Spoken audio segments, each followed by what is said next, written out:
My project has to do with peace building and conflict resolution. So what I've been doing is taking up resources from the philosophical discussions between science and religion and sort of exploring ways in which they might be used in other fields. So there's going to be a very strong interdisciplinary flavor to what we're going to be talking about. The reason why I'm here talking about Tolkien is because although I'm not in sort of literary studies, the question about sort of interdisciplinarity and the role imagination plays within the different fields has taken me sort of revisiting a number of authors. So Tolkien is one of them.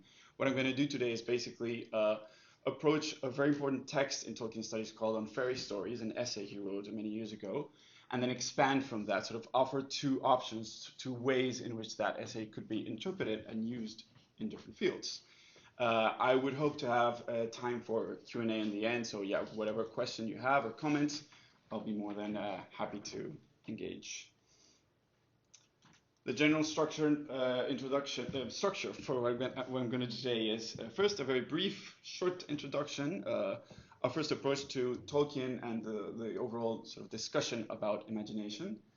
And the main idea would be sort of daring to explore. I'm going to be talking about multiple faces of the imagination.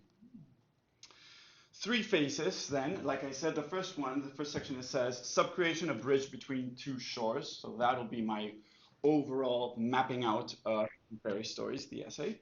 Then subcreation, a bridge between various kinds of shores, which in a nutshell is a summary of what I was doing during my MSc and how Tolkien came into the story. And then finally, imagination, a bridge between bridges. That would be sort of doctoral work, and again, focusing on Tolkien, because that's why we're here. Finally, opening up the conversation. And like I said, this is sort of the heart of it all. Right, so you have Professor Tolkien over there. The real question is, how does one get to Tolkien? And obviously there's a number of reasons why I might be here or you might be here. Personal motivations, people like his books. Cultural reasons, like he's a cultural reference for a number of things, for movies, for investments in a number of places. Here in Oxford, he's a big name. And then finally, academic grounds. There's a number of research centers and people doing DPhil thesis about Tolkien as well. In my case, it started with Lord of the Rings. What you have there in reddish, the book right over here is De los Anillos version in Spanish. And then in green, you have Arbolillo, so Tree and Leaf, which was published later. And I got to those books because of my grandmother over here. So I was 10 years old. I don't know, some of you might have heard this story.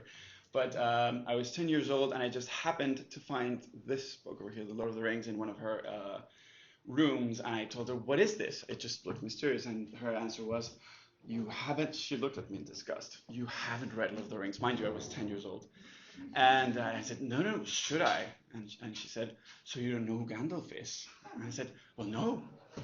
And she said, well, I was a big geek of the Arthurian legend when I was a kid. So she said, well, imagine Merlin, but he actually gets in the fight. I love that story. And that's how it started. I mean, she gave me that book when I was 10 years old, and I started reading it. It took a while. I think it must have taken 3 years to read it versus the 3 days that I read, The Return of the King, because I was voracious. And apart from the anecdote of the story, the real question is, well, what about the imagination in all this? I mean, you can focus on the books, which are fantastic. It is very easy to go from there to the author. Who is this fantastic human being that sort of begets these stories? You can even go from there to Oxford, right? Where does this person come from? My question started to roll in this direction. Like, what is the role of imagination here? One of the key things about On Fairy Stories is it's a sort of a meta theory. It's Tolkien not only sort of imagining stuff, but explaining to us how he's done it. So maybe that's why I've decided to take it up as sort of the core text for today. Right. Like I said, I'm going to start with On Fairy Stories. It started as the first thing to know is it was an Andrew Lang lecture that Tolkien gave in 1939 in the University of St. Andrews in Scotland. Then it was published in 1964 as Tree and Leaf as part of the book. And then finally, well, fairly recently, 2008, the expanded edition of On Fairy Stories with the whole critical apparatus was published. So I'll be taking up most of my quotes and my references from that version. Before we plunge into it, I'd like to sort of offer you a few quotes. I'll allow myself to read them right now. The first one says, "The human mind, endowed with the powers of generalization and abstraction, sees not only green grass," that's part of what Tolkien's discussing in the essay, "discriminating it from other things and finding it fair to look upon, but sees that it is green as well as being grass." Later on, he says a few lines after that, "The mind that thought of light, heavy, gray, yellow, still, swift," so adjectives, "also conceived of magic that would make heavy things light and able to fly, turn gray lead into yellow gold, and the still rock into a swift water. If it could do the one, it could do the other. It inevitably did both." And then finally, "We may put a deadly green upon a man's face and produce a horror. We may make the rare and terrible blue moon to shine, or we may cause woods to spring with silver leaves and rams to wear fleeces of gold and put hot fire into the belly of the cold worms." Talk about a dragon there. "But in such fantasy as it is called, new form is made. Fairy begins. Man becomes a subcreator." So On Fairy Stories is a huge essay. It covers a lot of topics, but in my opinion, this is like the heart of it all, and this is where the magic begins. This is one of the first places where he talks about subcreation, when we talk about this later on. But I would like to suggest that we look at the text in this sense, like a text that is offering ways of connecting new shores, to reconnecting, to rebridging, hence the title of this lecture. You can look at On Fairy Stories in terms of the 3 questions that it answers. So I'm going to briefly sort of sketch what the essay is about, and then I will offer the other 2 sort of interpretations, and we can open up the conversation there. The 3 questions are, number 1, what are fairy stories? Number 2, what is the origin of fairy stories? And then number 3, what is the use of fairy stories? What benefits do fairy stories beget? Let's focus on the first one for now. A very simple, straightforward answer would be, okay, for Tolkien, fairy stories are not stories about fairies. They are stories about what happens to human beings in fairy. Notice how it's spelled there. When he talks about fairy with those little dots on top of the E and the capital F, he means the realm where fairies live, right? The realm of fantasy, the realm that has been subcreated for literature. And so for him, fairy stories are about human beings, with alongside the number of creatures that live there. Just the first thing to clarify. He does that just sort of to reference the fact that when you're talking about stories, for example, of talking beasts, that won't be a fairy story for him, right? Just an example. The second one, so what is the origin of these fairy stories? So 2 things to say there. Number 1 is, if you look at the question, if you ask the question about the origin of fairy stories, there are 2 ways to approach it. One would be a more scientific approach, and then the other one would be a philological or mythological approach. And this in itself is really interesting, because just now he has already started to introduce the sort of analogical reasoning that I was talking about. Just as you have a green grass and a green monster, you can think of green as a sort of bridge between those 2. You also have a question about origin on fairy stories, and then you have 2 ways to approach it, 2 construals, right? The first one would be a scientific one. I'm going to look at the data about fairy stories and try to understand what they're about.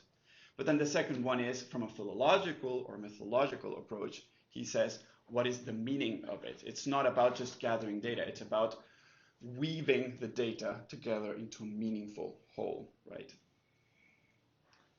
And then once we've understood a bit more about the question, then what about the answer?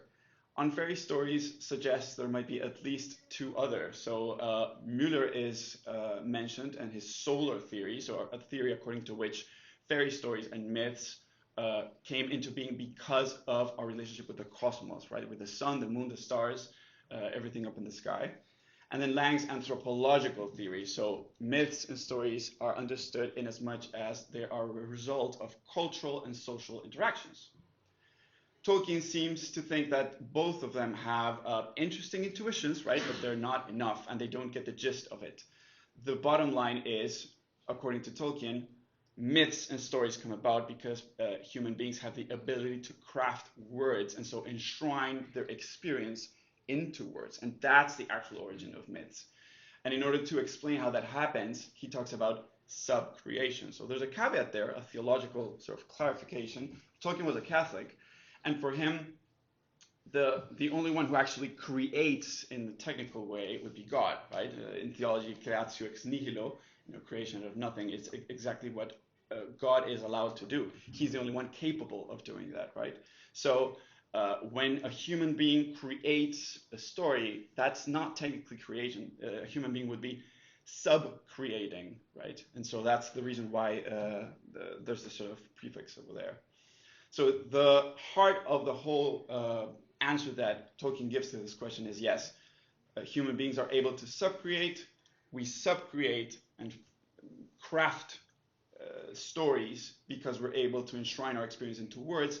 And there are two interesting metaphors that he uses to explain this. So he says, well, a story in a sense is like a soup, in as much as when you're cooking a soup, when you're brewing a soup, when you're preparing a soup, all of the ingredients, the different chunks of meat and vegetables and everything are like boiling up, and eventually they sort of start to ensemble together in different unique ways.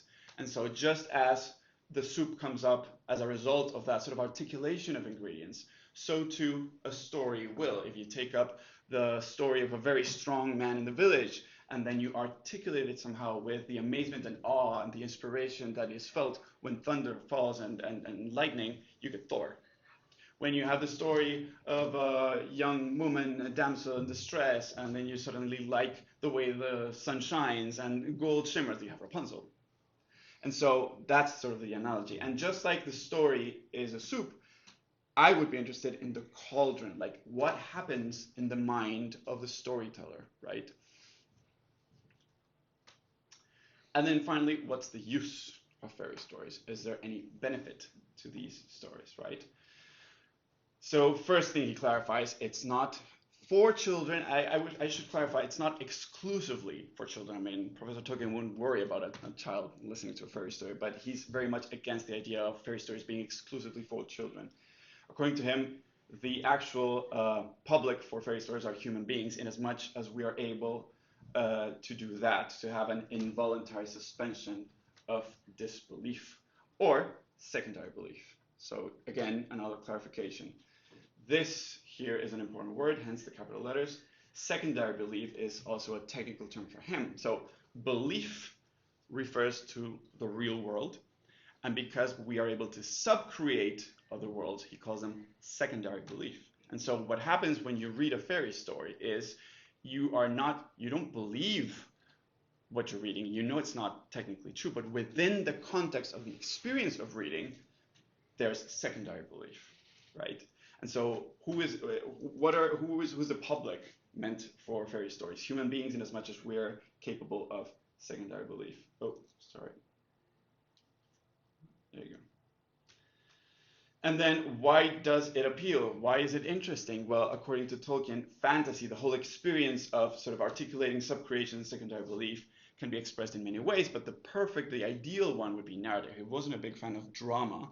According to him, he says something like it's too many worlds involved, because you're making believe that there's a make believe. You're assuming that the actor in front of you is a character, and then you have to believe that that character is a fairy or a character that doesn't exist. So it gets all entangled up, and he says no. The actual genuine place for fantasy, and the best one would be narratives, like the cleanest, best way to express the whole thing. And then finally, again, what are the benefits it renders? So who is it for? Why does it appeal? And the benefits. The benefits are recovery, escape, and consolation. I mean, each of these things, we could talk about it for ages. I'm just sort of skim reviewing the whole thing so that we have the map. But basically, when he talks about recovery, he talks about renewing our sense of amazement versus boredom. Then there's escape, and it's interesting because he says he's not talking about escape as a soldier fleeing a battle. It's not that kind of escape, which is usually what people criticize about fantasy, right, and about fairy stories. It's more about a prisoner escaping jail. That's the kind of escape that fairy stories allow. And then finally, consolation. So the positive experience of a good ending in the end of the story, right? There's an epilogue, and I've put it on the far corner because it's not only an epilogue, but it's a genuine sort of parenthesis in the end of the whole book. And it's, again, a very strongly theological text. What Tolkien says in the end is this need of a happy ending, a consolation. He crafts a word for it. In Greek, it's a eucatastrophe. And it's a way that he has to sort of express how genuine fairy stories, the best, take you to the depths of despair. And in the last minute, when you think all hope is extinguished, it switches. And that sort of sense of relief, of final contempt, of consolation at the end, and the final happy ending is the eucatastrophe. It adds this whole explanation in the end, and I've pointed out that it's theological because he also includes a few interesting ideas of how, although eucatastrophe is something that it's a phenomenon that takes place within the story, he also says that in human history, the story of incarnation of Christ is the eucatastrophe, and within Christ's story, the resurrection is a eucatastrophe. So that's why I'm saying like there's a theological side to it as well. Right, that's the map of the essay itself.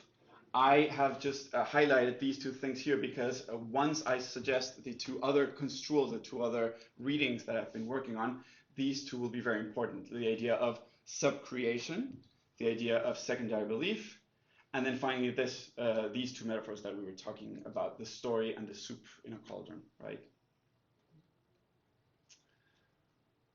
Right, this is a picture of Merton. I remember taking it a few years ago, and it was in Merton that I was listening to a lecture on the medieval resources that Tolkien frequently used in his literature.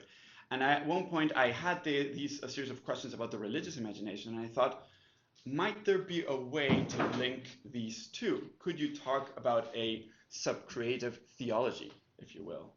And that's how, that sort of dissertation came into being. In terms of the religious imagination, I found that insisting on religious experience is a constant, at least in literature. And there are at least two authors that I started working on and I thought were very, very interesting in Catholic circles, at least. When you talk about religious experience, this Dominican, Timothy Ratcliffe, talks about the importance of having an open imagination versus a closed imagination. What he means by that is the sort of imagination that offers world construals as closed absolute systems is flawed. It offers like a number of problems, and there's a lot of that in contemporary culture. He believes that having an open imagination is sort of the antidote, to that. There's another, Timothy Ratcliffe is still alive. Michael Gallagher passed away a few years ago. He was a Jesuit. He was also talking about the importance of retrieving imagination within theology, but from a different background and a different context entirely. He was talking about the problem of theological intellectualism in seminars and the way theology was taught back in the day. According to him, the fact that we were, sort of Catholic circles were focusing on ideas in such a conceptualized, over-rational way, was leaving out a number of elements within human and Christian experience that were vital, in his opinion, to the teaching of theology. And so an antidote to that would be an imaginative sort of reappropriation of the religious experience. So you can tell how Ratcliffe, in a sense, is talking from a theological perspective, but he's talking to a non-believing audience, whereas Gallagher is talking to believers, to theologians specifically. The question I had was, is there a way, again, to weave these two together? Why do I get the feeling that they both have angles of the answer, but it's difficult to sort of get them together? That's left on the one side, and then you take up Tolkien, and you remember that we were talking about, again, secondary belief and subcreation. What I thought was, well, secondary belief, in a sense, is a highly sort of receptive moment. It's you cease to be the main actor and you allow others, in this case, sort of the author, whoever it is that you're reading, to be active. Subcreative, on the other hand, is a strong sort of human initiative. When you are writing a story, you're crafting, you're building up an entire world. In literary circles, there's much talk about world building as such. So I thought, well, maybe I could talk about a subcreative theology if I start drawing parallels between those two. What parallels would be those? I said, well, if you have religious experience on the one hand, you could talk about literary experience on the other. And in effect, when you look at fairy stories, I mean, I've briefly describe the main argument, but there's a lot of nuanced terms about the differences between the experience that you have when you're reading, when you're ill, and your perception of reality is not the right one, or children's approach to reality, because it's different, it's not educated, it's not mature. So it's not unreasonable to think of On Fairy Stories as a description of literary experience. There you go. So if we have moments of the literary experience here, I thought, well, let's talk about moments within the religious experience. And then the analogies begin. If Radcliffe is over there talking about the need to have an open imagination, and Tolkien has this idea of secondary belief, this human receptivity moment, I was talking about a first moment within the religious experience in which God is the author, God is being active there, right? But just as human is receptive here, the human being is also receptive here as a reader. So that would be sort of the key first moment within this subcreative theological moment. Similarly, if you look at this other sort of level, if you have subcreation on the one hand and you have this idea of the importance of imaginative reappropriation of experience, oh, Dios, it should say God. God opens space for freedom. Apologies for the Spanglish there. God opens space for freedom, and then the human being acts there as a co-author, right? So this is the basic result of the whole exercise, is a subcreative theology, a description of theology as in an understanding of religious experience that is based on the architecture described in On Fairy Stories. So again, is Tolkien talking about theology? Well, not technically speaking. Yes, there are a number of theological ideas there, but what I'm interested in is, once again, extending a bridge onto a new field and seeing how, well, if he is talking about this amazing ability that we have to look at green grass and separate the green and the grass and then play with it, well, maybe we can do the same thing with the structure that he's offering himself. And that's exactly what I did. This would be sort of one of the interpretations that I would like to put on the table, and we can discuss it further. Then I'm going to plunge into the second one. The person over there is called Mary Mitchley. She was a British philosopher who died a few years ago. And I'm going to start with a quote once again. She was very keen on discussing interdisciplinarity, and she had her own ideas of how the different disciplines should relate, right? And she was very much against scientism, not against science, but against scientism. It says there, on the one hand, I want to emphasize that there really is only one world, but also, on the other, that this world is so complex, so various, that we need dozens of distinct thought patterns to understand it. We can't reduce all these ways of thinking to any single model. Instead, we have to use all our philosophical tools to bring these distinct kinds of thought together. Those yellow highlightings are mine. And then further ahead she says, a plausible, visible framework for holding together a plurality of partial insights from different disciplines, the use of multiple maps. So you can see how distinct thought patterns, model, philosophical tools, in a sense, she's using maps as a metaphor to talk about all of them. And so I thought at one point, I think this is a very powerful tool, but I would like to expand it. Maybe there is a way to sort of broaden the idea of maps and map making and try to be a bit more nuanced and understand what are the different elements that are at play. And if you do that, maybe, it's all about maybe, perhaps, what if, you could get an interesting palette of tools to use for different kinds of problems. Imagine a map, imagine you're mapping out, I don't know, a demographic map of Europe or a pluvial map of Britain. You have a territory that you're looking at, right? There's a specific field, so demographics or politics or geography, or whatever it is you're doing. There is a specific desire, right? I want to use this map because I need to pass the test. I want to use this map because I need to run a survey. I'm going to use this map because I need to get to Edinburgh, whatever it is you're doing. And then the actual result of the whole map, right? I think these are like words that describe map making in simple terms. But if you think about it, when you talk about the territory that you're mapping, I would talk about it in terms of like the elements that are coming together, right? You have the roads, you have the bumps in the road, you have the mountains, you have the shores. All of those are articulated, are woven together into the map. The field, by field I mean the context, the purpose that's driving the whole thing. So you are making a map, again, because you have a task, because you're in the context of a very specific conversation, the motivation behind the map, and then finally the result. And once again, if you look at the map, the resulting map, you could have different kinds of map. You can have a fictitious worldview. So if you have a map of Middle Earth, for example, Middle Earth does not exist, but you can have a map of it. It's a fictitious world. You could have a real worldview as a result of the whole affair. And then you could even have an articulation of worldviews. Each of those three correspond to a specific author that I've been engaged with. So those three authors, Tolkien, Einstein, and John Paul Lederach, are renowned within their fields.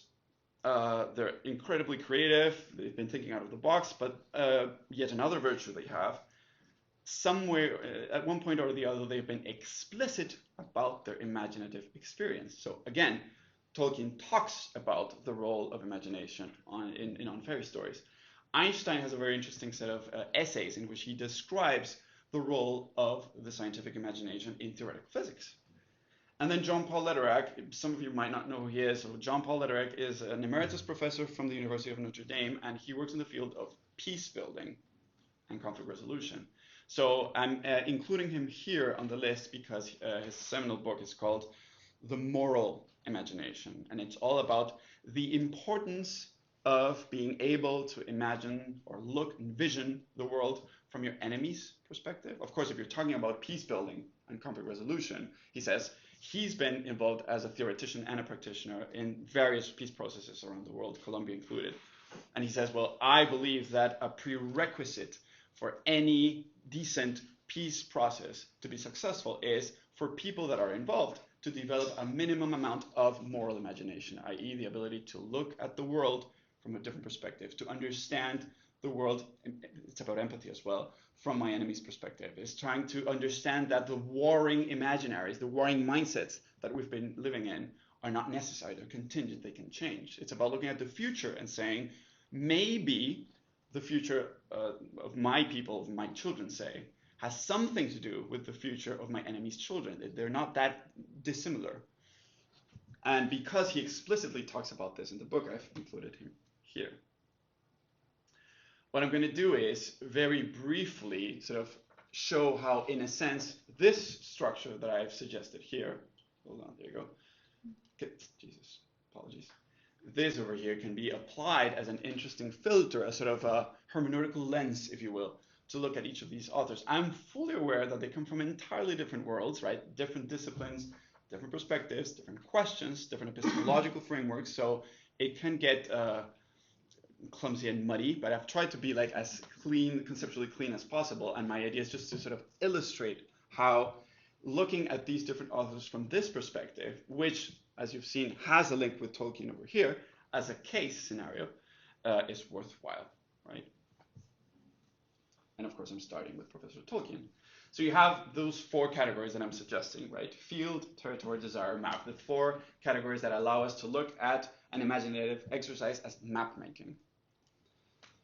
In the case of Professor Tolkien, you would have, what is the field? What is the context of the conversations that we're having? Well, it's literature specifically, fantastic literature.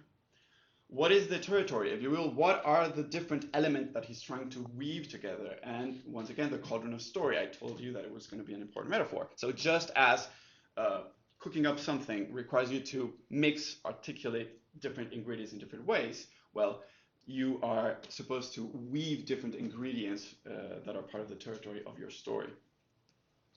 The desire, what is driving him? The wish to weave ingredients into a single narrative. And then the final map would be the map of a fictional world, a secondary world, in his case, Middle Earth, right? That's Tolkien. That one is not Tolkien. That is Einstein. And again, a different context, a different set of questions, and yet these sort of categories somehow seem to map onto the experience at least. If you look at Einstein, what would the field be? Well, it's science, specifically theoretical physics. What kind of territory would he be weaving? If you think about a scientific theory, you have two things that you can work on. On the one hand, you have two different sets of data, right? And then they're inarticulate, and you're trying to articulate them. And then the other one would be, you have a theory, but then you have a set of data that doesn't fit, but you know is right. How do you articulate those two? There's a cognitive dissonance there. And so in a sense, what you're trying to do is sort of broaden the perspective and come up with a new theory that includes the previous data, but also allows the previous knowledge that is genuine not to be lost, right? In that sense, what is the desire? The wish to integrate data into an encompassing theory. Einstein frequently talked about the importance of an all-encompassing, a broad, rich approach to the world. And so the final result of the map would be a map of the real world, i.e. a scientific theory. Example, what he did with his theory of relativity. That's John Paul Lederach, the one I was talking about in terms of peace building. So the field would be, yes, ethics and politics, specifically peace building. The territory, what are the different ingredients here, right? What are the different elements that he's trying to articulate? Well, in his case, it's politically adverse groups. In the case of Colombia, you would have the government and the guerrillas, but in the case of, I don't know, Ireland, you had different groups entirely, right? The desire would be to promote just peace and nonviolence. This is sort of a neologism that he comes up with. And then finally, the map would be an articulation of different maps. I'm phrasing it in this sense because when you're in peace building, you're not looking at it's a different epistemic level. It's not two elements within a story. It's not two stories within a real worldview. It's an entire worldview that's been clashing against another one, and that's the reason why they're so bloody. And so a peaceable social arrangement is the result of a peace building and conflict resolution map. An example would be his theory of or his idea of morally imaginative societies.